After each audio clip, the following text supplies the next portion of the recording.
Hello and welcome to Audiobook Connection, behind the scenes with the creative teams. I'm Becky Parker Geist and I'm your host.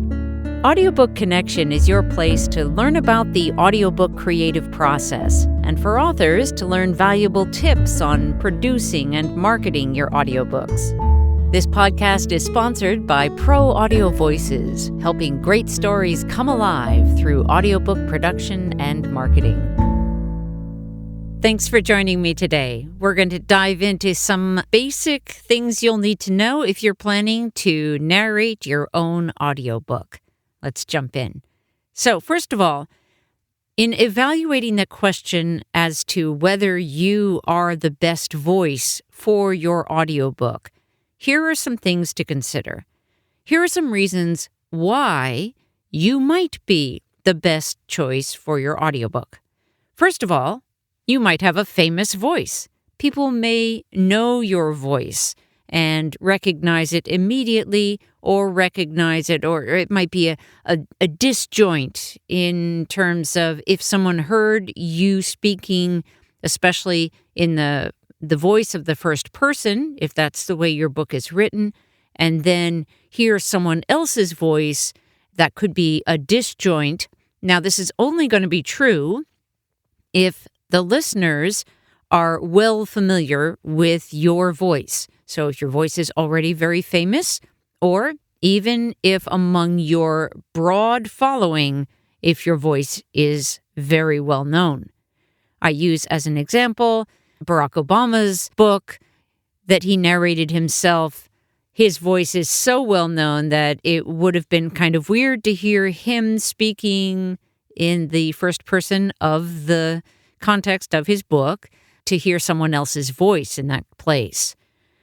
That's a situation where it's very appropriate to have the author narrating. If you are a keynote speaker, and especially if you're a keynote speaker where that is one of the main things that you do, and your book may actually be used as a back-of-the-room product, or that you may want, maybe it's a lead magnet for you, but you do a lot of public speaking. And so your book content is very related to your content from the stage. And since you have a keynote speaking career or are developing one, that may be important to you because, again, then we have the connection for your audience between your voice from the stage and your voice in the audiobook. And the last biggest category for considering whether it's appropriate for your voice to be the voice of your audiobook is in the situation where you are a coach or a mentor, where you're working with people with your voice, where your voice is a significant factor in that. And what I'm trying to describe is really a kind of you might think of it as a getting to know you. I feel safe with you because I am familiar with your voice.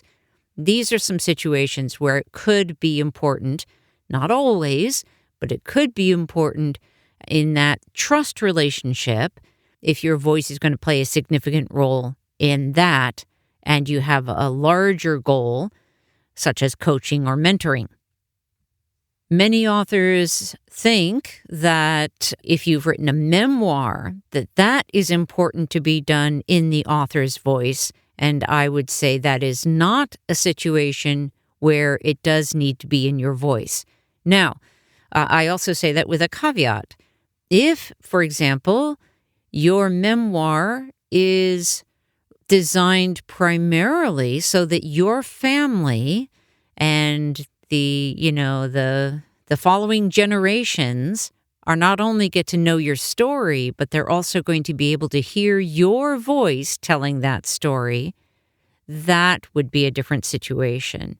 Most memoirs are really written a little bit more for a broader audience, not just family, but really for, sharing something that you have learned, some part or aspect of your life where you feel you have a gift to share from your experience.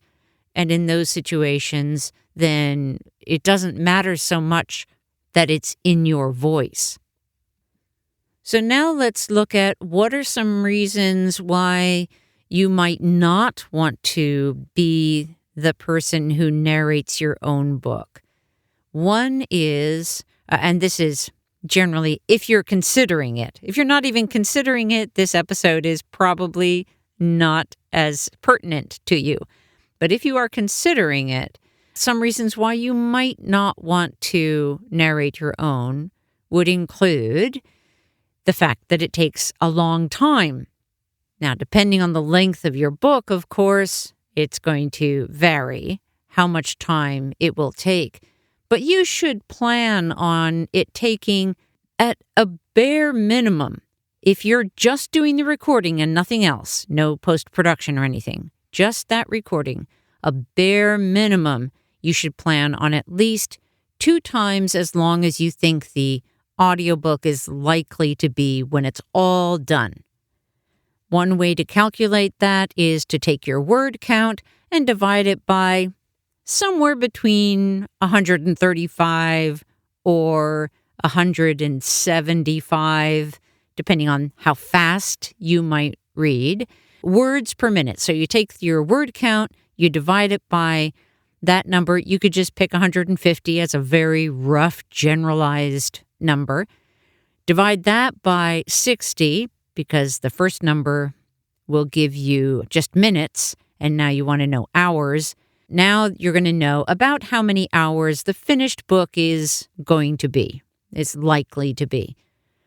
Double that at least in terms of thinking about how much time is it going to take me just to do the recording of this audiobook. Many, I would say even most authors recognize that for them to devote that amount of time just to the recording itself, that's not even factoring in the learning curve to getting up to speed, to the setting up the studio if you're going to record at home, all the extra work that it will take around that recording time itself. So it takes a lot of time. That's actually one of the reasons, one of the biggest reasons why audiobooks cost as much as they do to produce. It's a very time-intensive process, and the recording is just the first part. It's not even the most time-consuming part. So there's that, and then there is the expertise. It is a skill. It is a developed skill that people train on for years, and they spend years developing that skill, and therefore it really costs more to hire someone who is very skilled in this arena. And it's worth it because the quality of your audiobook is essential. It's essential that it be a high-quality audiobook. Why? Well, think about the fact of how many audiobooks are out there in the world. All of those are, in a sense, your competition. In a sense, they're also your allies because we want to have a vibrant and robust audiobook audience, lots of people who are listening to lots of audiobooks. So it's not that they're all your competition, but think about this. If you have the choice of many, many thousands, hundreds of thousands of audiobooks to listen to, and one, if it's your book and it's not very well done, then it's real easy for a listener to say, well, I'm not going to spend my time listening to this. I'll go get a different one. And if it's not done well, what are they going to tell their friends, right? Word of mouth is still the biggest factor in how people choose their next audiobook to listen to. So you need to have an audiobook that is really top quality. And the question here in this episode is, are you the best choice in order to be able to deliver that high quality? So that's one of the factors as to why you might not choose to narrate your own audiobook. Secondly is this whole question of expertise. As I said before, audiobook narrators are a group of people, large group, that have and are dedicating their career lives to developing the skills of this long-form narration, the expertise to bring a story to life in audio, developing character voices that are distinctive and true to the emotions of the characters, or in nonfiction, being able to communicate clearly and with some passion the ideas that are being expressed in the text. There are also things that come up that are just technical aspects that you need to be aware of. Many people have a lot of mouth sounds, for example, or they're very fidgety. And if you are a person who has a lot of mouth sounds, and I'll take a moment just to give you an idea of what that might sound like here. So if I were to have I don't normally have a lot of mouth sounds, but I'm trying to create some for you so you get a general sense of what that can be like. They can sound like little clicks underneath the words. You might not even be aware that you have them, because in normal everyday life, we don't care. We don't even really notice them. But put a microphone up close in front of you and have you talk for a long period of time, what happens? What are we hearing? That's what we're talking about in terms of this sort of the technical aspect of the voice that might be a problem for you. If it's very minor for you, it might be able to be mitigated by better hydrating yourself. Most Americans tend to be dehydrated on a continuous basis, so it's always good to be drinking more water. But for some people, it might just not be something that they can really fix. And then coming back as another factor why you might not want to is just kind of looking at, can you deliver the kind of quality, the high quality that audiobook listeners expect and crave and desire, and that's what they want? Can you deliver that? If you can't, then you will probably be better off hiring a professional narrator who can do that aspect of the project for you. Now, we're going to take a short pause, but when we come back, we're going to talk about if you are the voice, then some basic things that you need to know before you get started. Would you like to earn more from your audiobook sales? If you're an author with an audiobook, you may have noticed that royalties from Audible especially, and other platforms as well, are frankly kinda pathetically low, disappointingly low, and unfairly low considering what it cost you in effort and resources to create it. How is it the retailers are the ones making all the money off your work and investment? As someone who started in the audiobook industry in 1981, I've found it frustrating that authors keep getting shortchanged. The good news is that Pro Audio Voices just launched Amplify Audiobooks, a direct sale audiobook platform for authors that puts you back in the driver's seat. Earn 65% of the gross sales price that you set. Compare that to the percentage of the percentage that retailers give.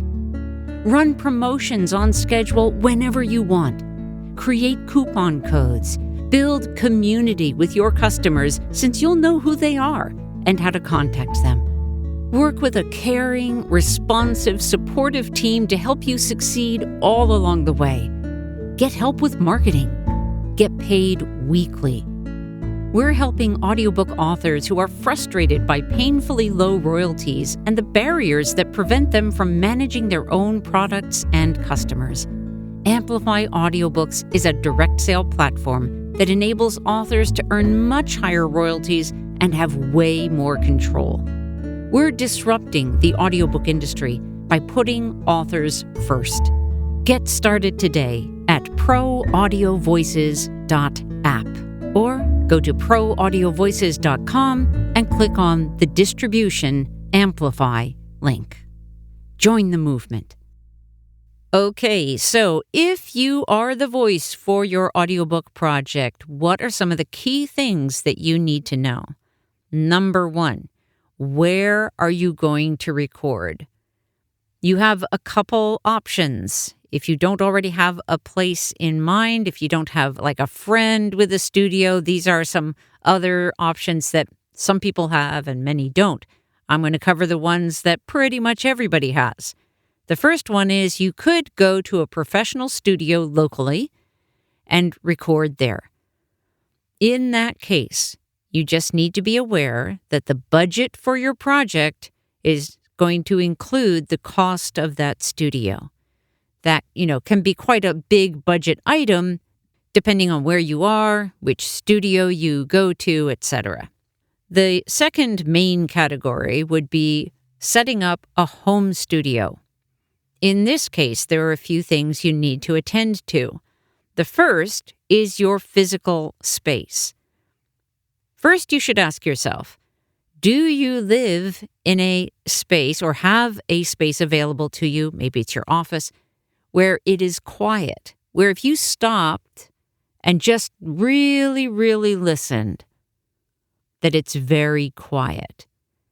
Or are you living in a place, maybe a suburban neighborhood, where there are lots of dogs and kids and leaf blowers and lawn mowers and things like that?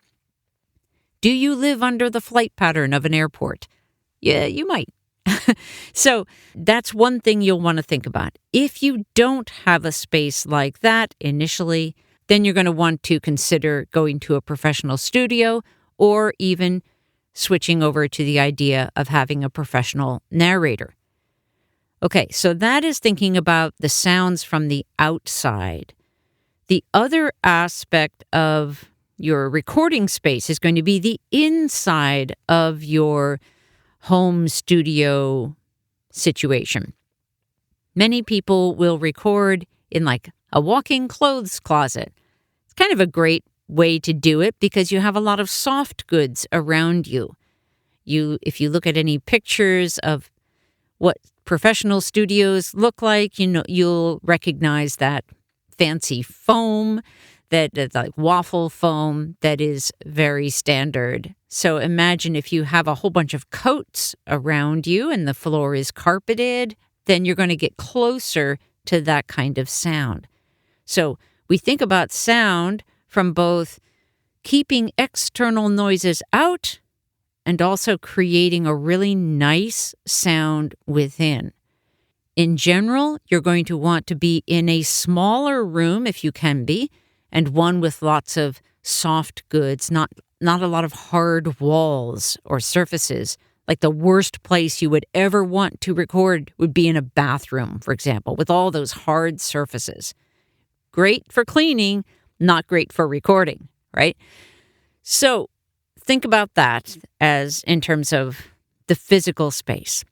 The next thing you need to think about is the equipment, making sure that you have appropriate equipment for audiobook narration. Now, many people will, especially if they're interested in podcasting or maybe they don't have a good microphone on their laptop or whatever, may have an external mic. A USB mic that plugs straight into your computer or through an adapter is not going to give you the best quality, largely because you have very little control over how you can increase or lower the gain or the threshold. These are just some really basic things from a sound settings perspective.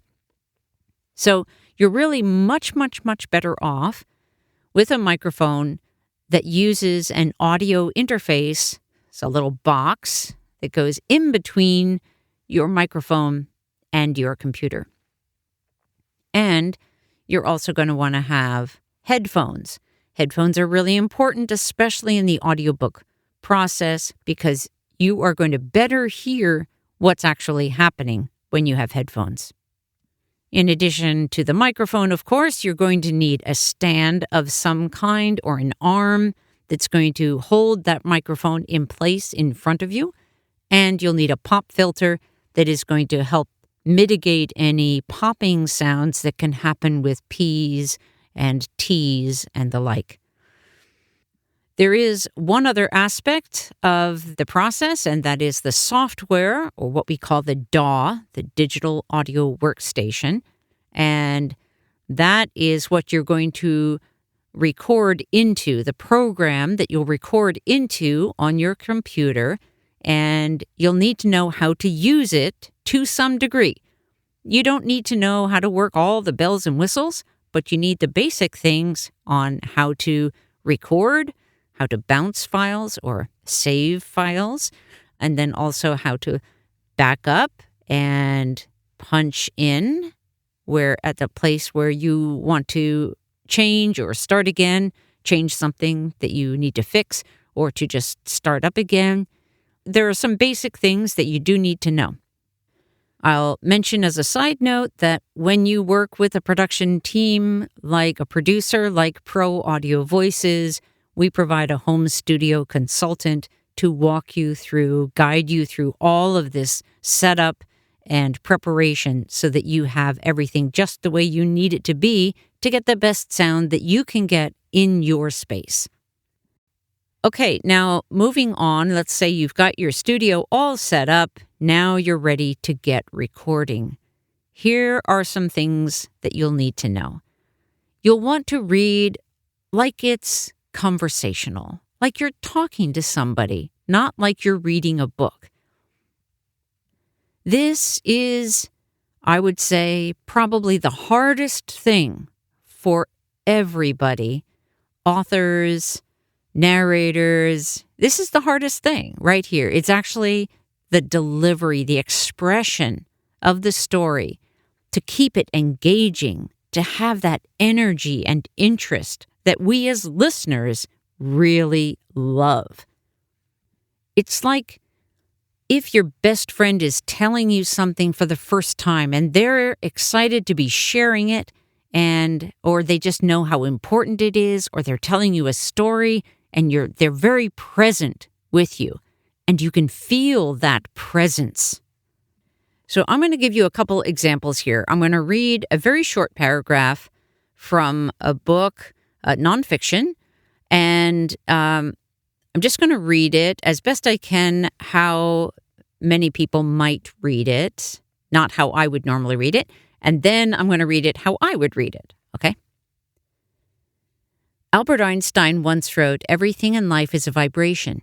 We are vibrational, energetic beings, and therefore we require energy in the form of food, along with air and water, to survive. Everything in life resonates with a vibrational frequency, including our food. It's this vibrancy that replenishes our energy." That is a word-for-word reading of the passage, but to me, I would say not as engaging as I would like. Now I'm going to read it to you the way I would typically read it. Albert Einstein once wrote, "Everything in life is a vibration. We are vibrational, energetic beings, and therefore we require energy in the form of food, along with air and water, to survive. Everything in life resonates with a vibrational frequency, including our food. It's this vibrancy that replenishes our energy." Okay, so I'm sure you heard a difference between those two, and every text is going to be different. You know, we have different content, different audiences, different sort of tone of the text itself and of the author. And perhaps you listened to the second and you thought, oh, that's too much. And for you and your text and you and your audience, perhaps it would be. I'm just trying to give an example of some of the differences between what I think sounds more like reading and what sounds more like a conversation. So hopefully, at least in that way, I was able to make the point. I would love to, get your feedback and your comments on how you responded to those two different readings. Now I'm going to do one from a fiction book. I'm actually going to read from my own book. And this time I'm going to do a similar thing, but I want to first call out that it's really important if you are going to read your own fiction, especially or really any content that has dialogue. It is very, very helpful to your listeners if they can tell the difference between the characters because you have voiced them slightly differently. That way, your listeners don't have to work quite so hard to keep track of who's speaking. If both characters sound exactly the same because you don't change your voice at all, that makes it harder for them. They have to rely on cues like the attributions that are in the text or just make their best guesses. But that can be frustrating, and you don't want your listeners to be frustrated. All right, so I'm going to do a very plain reading of a short text, and then I'm going to do what I think is a better version. Thanks, but I rarely do condiments. He took a bite and chewed thoughtfully. Hey, Gary, do you notice... How do I ask this without sounding crazy? Gary watched him. What? I'm just wondering if you notice patterns. What kind of patterns? Like in carpets, you mean, or wallpaper? I don't get what you're talking about. He took another huge bite, mustard lingering on the edge of his upper lip. And now another version. Thanks, but I rarely do condiments. He took a bite and chewed thoughtfully. Hey, Gary, do you notice... How do I ask this without sounding crazy? Gary watched him. What? I'm just wondering if you notice patterns. What kind of patterns? Like in carpets, you mean, or wallpaper? I don't get what you're asking. He took another huge bite, mustard lingering on the edge of his upper lip. Okay, so I would consider that a pretty subtle difference between the voices, but I think distinct enough that listeners can sort out who's speaking in the conversation. So we're going to wrap it up for this episode, but I just want to highlight again the importance of having your audiobook be an engaging experience. It's really important that all the different aspects of it are enhancing that experience of engagement for your listener. So, as you ask yourself, are you the best choice for your audiobook narrator? I hope that these tips and this input will provide some help as you make that decision. If you'd like to have a conversation about that and book a call to discuss your particular project and whether you may or may not be the best voice for your audiobook, please go ahead to proaudiovoices.com and you can book a call there. If this content is valuable to you and you would like to support the ongoing work of the Audiobook Connection podcast, I encourage you to go to patreon.com/audiobook connection podcast and join the community there in support of this work. Thanks again for joining me today. Thanks for joining us for Audiobook Connection, behind the scenes with the creative teams. Please take a moment to subscribe at audiobookconnection.com. The podcast is sponsored by Pro Audio Voices, helping great stories come alive through audiobook production and marketing. Learn more at proaudiovoices.com. Again, thanks for being with us, and please join us next week.